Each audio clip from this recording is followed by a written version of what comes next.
साथियों नमस्कार, जय हिंद।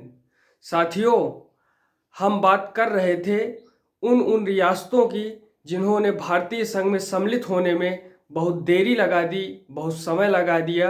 और इसी कड़ी में आज बात करेंगे जोधपुर रियासत की भारत में विलय होने की कहानी।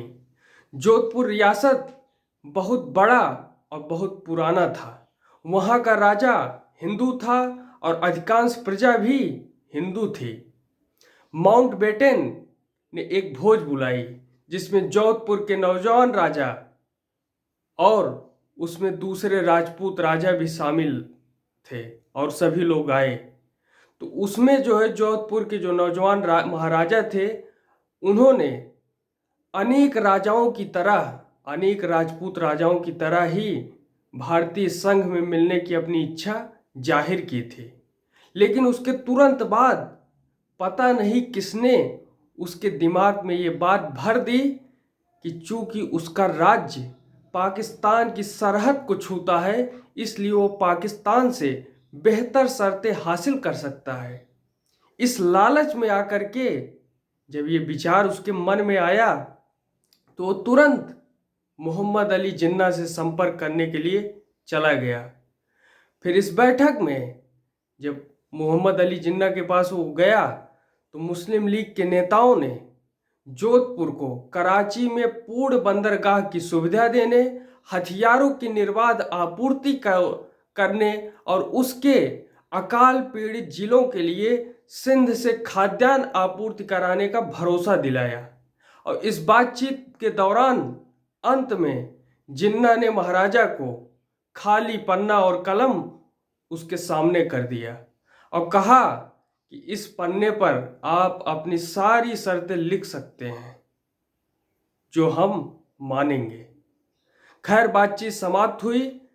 अगर आप जोधपुर रियासत के मानचित्र में देखें तो आपको पता चलेगा कि उससे सटे हुए राज्य जैसे कि उदयपुर और जयपुर पर भी आशंका के बादल मंडराने लगे थे कि अगर जोधपुर रियासत पाकिस्तान की तरफ जाने का फैसला करेगा तो जयपुर और उदयपुर का क्या होगा।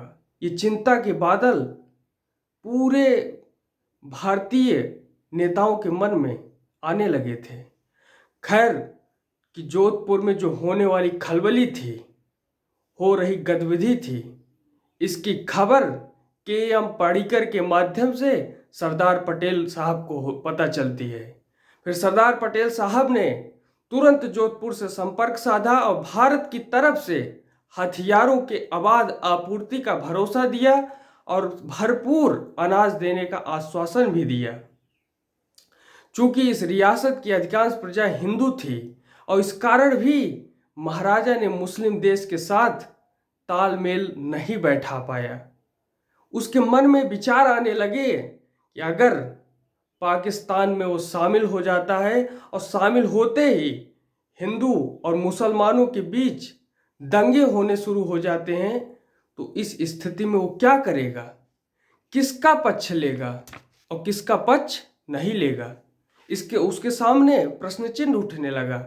और इन्हीं सभी प्रश्नों से जूझते हुए जोधपुर के महाराजा ने भारत में मिलने का मन बना लिया।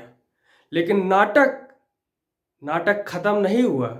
नाटक तो तब शुरू हुआ जब वायसराय के कार्यालय में उन्हें बुलाया गया और वायसराय के कार्यालय में उन्हें जब विलय पत्र पर, इंस्ट्रूमेंट ऑफ एक्सेशन पर हस्ताक्षर करने को कहा गया तो उन्होंने अचानक पिस्तौल रखी हुई थी, पिस्तौल को बाहर निकाला और वायसराय के सेक्रेटरी पर तान दिया और कहा कि मैं आपका निर्देश नहीं मानूंगा और कोई भी व्यक्ति मेरे ऊपर दबाव नहीं डाल सकता।